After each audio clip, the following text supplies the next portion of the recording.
believe I'm representing One Nation here tonight. I'm a radio broadcaster in the area. And before tonight, when I knew I was going to be here, the one thing that I sat and pondered over for a few minutes was how to answer the important questions of small business.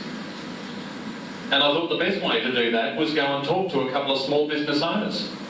I think that just made common sense. When we see the removal, let's have a think about this, the removal of the carbon and mining taxes being touted as the important policies for small business, the wrong issues are being highlighted. It's concerning, and especially worrying when big business issues get greater prominence from those who claim to represent the small business sector. Here's a couple of thoughts to ponder over tonight for small business. Removal of unfairness from a contract law between big and small business. A root and branch review of competition policy. The removal from small business people from the collection process around superannuation.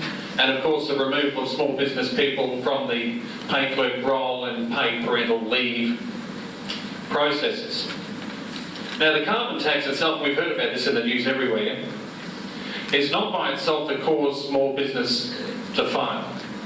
Anyone who gives that impression has no idea about small business. It's not the carbon tax. The carbon tax may have contributed some difficulties, but nearly all of the business failures have occurred over the last 12 months, maybe 24 months, would have occurred without the carbon tax. Although we do need to get rid of it. Indeed, the high penalty rates we are forced to pay in small business on weekends and public holidays have been a much greater influence on the business closures. And I'm sure a lot of people in small business here would agree with that. Don't forget, under John Howard and Peter Costello, we also ended up with competition policy that protected the duopolies from competition. We ended up with a contract law that protected big business from litigation. It's still happening.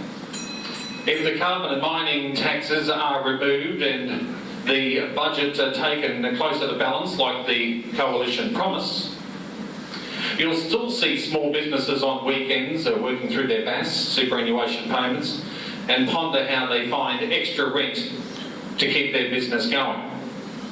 It's an important issue that the government itself should be, whoever is in, should be taking much consideration to small business. One Nation itself is a big supporter of small business. Thank you.